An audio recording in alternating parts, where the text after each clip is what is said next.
Assalamualaikum warahmatullahi wabarakatuh. Jumpa lagi dengan Black Builder ID. Oke, pada video kali ini saya akan sharing mengenai cara penggunaan mesin planer tangan dengan baik dan benar. Baik, sebelum kita mulai, jangan lupa subscribe, like, dan share, dan nyalakan lonceng Anda agar tidak ketinggalan dengan video dari kami selanjutnya.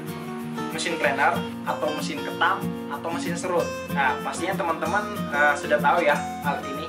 Terutama teman-teman yang bergerak di bidang perkayuan, tukang bangunan, atau bahkan untuk penghobi. Jadi penggunaan alat ini itu untuk meratakan dan menghaluskan permukaan kayu. Dan adapun untuk fungsi khusus dari alat ini, kita juga bisa membuat sekoneng pada kusen yang biasanya digunakan untuk pintu dan jendela. Kemudian bisa juga kita membuat chamfer pada pinggiran kayu. Atau kita bisa membuat sisi miring pada panel pintu yang biasanya ada di tukang-tukang kusen. Nah, selain itu, adapun biasanya untuk kalangan-kalangan DIY, mesin planer ini juga bisa kita gunakan atau bisa kita buat menjadi mesin jointer. Jadi mesin jointer itu berfungsi untuk meratakan sisi kayu agar nantinya kayu tersebut itu dapat kita lem dan kita gabungkan. Baik, untuk praktek pada video ini saya menggunakan mesin planer keluaran dari Riu, yaitu untuk model RPL 82-3A. Dan untuk review lengkap mengenai alat ini silahkan teman-teman lihat di link yang ada di atas ini. Dan juga untuk cara mengganti dan mengasah mata blade-nya, teman-teman juga bisa lihat di link yang ada di atas ini. Sebelum kita menggunakan mesin planer, itu kita harus men-setting seberapa dalam serutan yang ingin kita buat. Biasanya untuk permukaan kayu yang dia itu kasar atau bekas gergajian, itu kita menggunakan itu 1 mm. Dan untuk menghaluskan itu kita menggunakan kedalaman mata serut itu di bawah 1 mm. Kita men-setting kedalaman serutnya itu ke 1 mm ya. Jadi kita akan melakukan penyerutan ke benda kerja yang masih kasar atau bekas gergajian. Ini kita setting. Alangkah baiknya setelah ini kita juga melakukan kalibrasi terhadap ukurannya ini. Baik, kita kalibrasi dulu ya. Kita menggunakan depth caliper. Kita akan mengukur lebar dari dasar ini ke sini, kemudian dari ujung pisau ini ke dasar ini. Jadi apabila selisihnya itu 1 mm dan ini lebih besar, itu berarti ukurannya itu 1 mm untuk kedalaman serutnya. Baik, akan kita coba.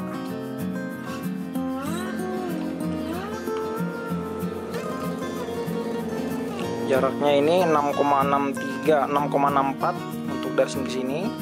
Kemudian kita akan mencoba lagi untuk dari sini ke sini. Kita zero setkan dulu.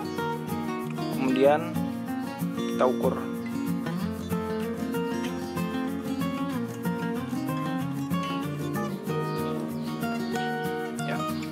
Hasilnya 7,60. Jadi 1 mm ya, sekitar 1 mm ya. Ukuran apabila di belakang milimeter kan udah masuk ukuran mikron ya.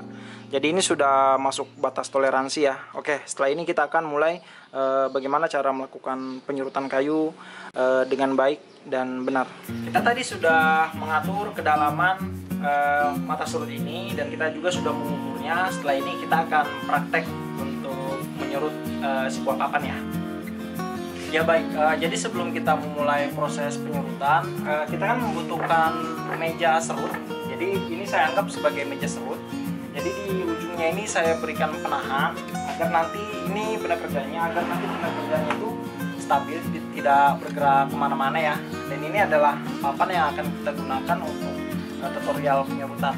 Jadi sebelum kita menyerutnya, kita bersihkan dulu dari kotoran-kotoran dan lain-lainnya. Untuk teknik saat kita memulai penyerutan, jadi kan kita memulai dari pangkal kayu seperti ini. Usahakan jangan sampai kondisi penyerutannya itu seperti ini, karena dia akan menyebabkan pangkal kayu itu menjadi tidak rapi hasil serutannya. Jadi usahakan bisa seperti ini, agak tinggi masuk, atau usahakan dia sejajar seperti itu. Intinya jangan seperti ini, karena kalau seperti ini ujungnya jadi melengkung.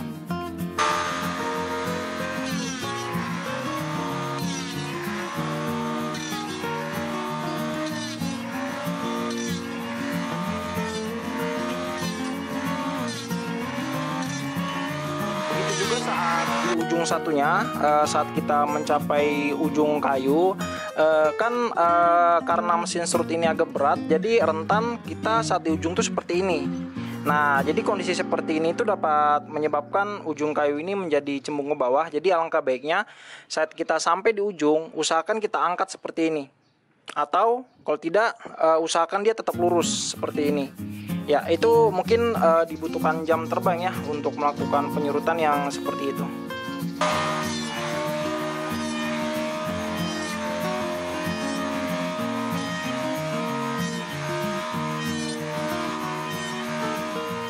Apabila kita menyerut bidang yang lebar, contoh seperti papan ini, jadi untuk cara saya biasa saya seperti ini, sisi sini, kemudian sebelahnya mundur lagi seperti ini,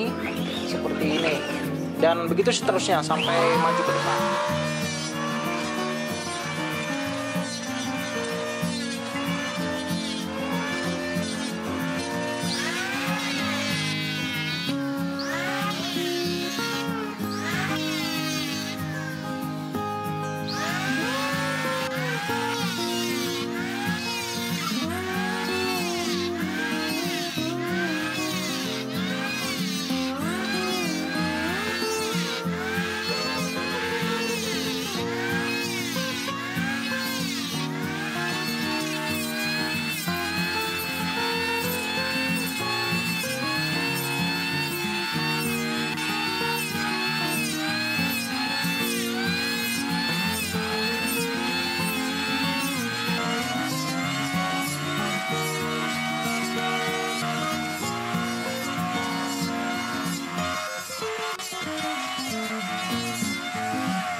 Ya, ini adalah hasil serutannya ya. Jadi kita meratakan permukaan papan.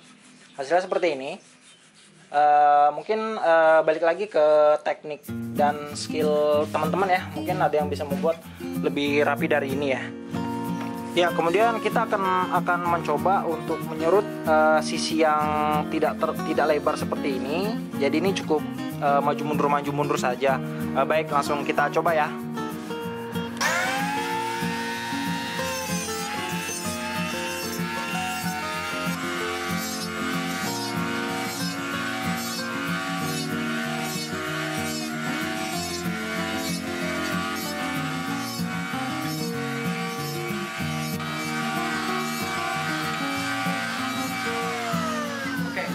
Setelah ini kita akan mencoba mensimulasikan membuat sekoneng. Nah, jadi sekoneng itu yang seperti saya jelaskan tadi itu biasanya ada di kusen untuk jendela atau pintu. Akan kita coba ya. Ini untuk sebagai benda simulasinya. Jadi standarnya untuk lebaran sekoneng itu kan 4 cm atau 5 cm. Kita menggunakan yang 4 cm saja. Kemudian untuk kedalamannya kita coba, biasanya kan orang 1 cm, namun ini kita coba setengah cm saja ya. Yang penting untuk cara pembuatannya itu bisa kita ketahui. Dan adapun untuk alat bantu yang bisa kita gunakan adalah guide-nya ini. Jadi ini masih standar. Bisa juga teman-teman tambahkan kayu di pinggir sininya itu agar lebih stabil lagi. Namun kita akan mencobanya tanpa kayu ya. Jadi kita menggunakan yang standarnya saja. Baik, yang pertama itu kita berikan marking dulu di kayu ini. Kita langsung mencobanya saja ya. Ya, untuk marking pada kayu ini yang akan kita serut jadi sekoneng untuk lebarnya, dan ini untuk kedalamannya ya. Oke, selanjutnya kita setting di mesin planernya. Kita menggunakan bantuan guide-nya ini. Jadi kita menggunakan guide-nya ini sebagai alat bantu untuk membuat sekoneng ya.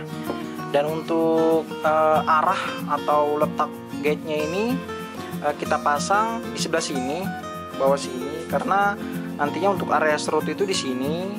Kenapa? Karena ini kan bisa dalam nih, sedangkan kalau sebelah sini dia tidak bisa dalam. Jadi kita gunakan yang sisi sebelah sini. Jadi itu artinya kita memasang guide-nya itu di sebelah sini. Kita pastikan, kemudian kita sedikit kencangkan, setelah itu kita ukur, kemudian kita ukur. Tadi depth caliper ini saya sudah setting di 4 cm, 4 cm. Dan ini kita coba ukur dan ternyata belum sampai ya. Dia harusnya agak ke atas lagi. Nah, coba kita longgarkan sedikit. Ini harus agak ke atas. Oh, terlalu ke bawah, terlalu longgar. Ini dia.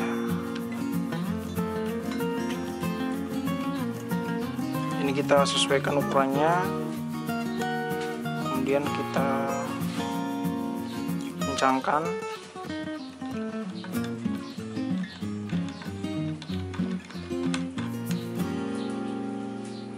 Jangan kencang.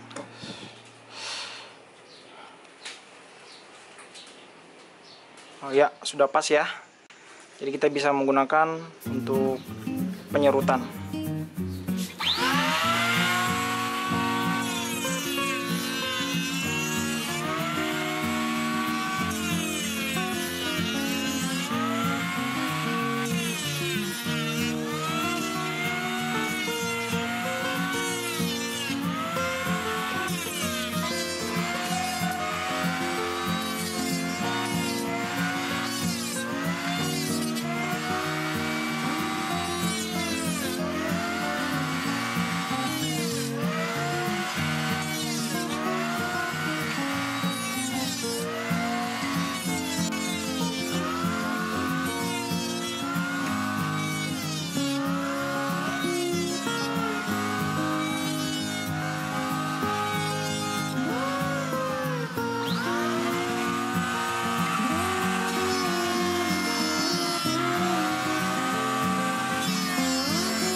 Ya, ini tadi kita simulasi membuat skoneng.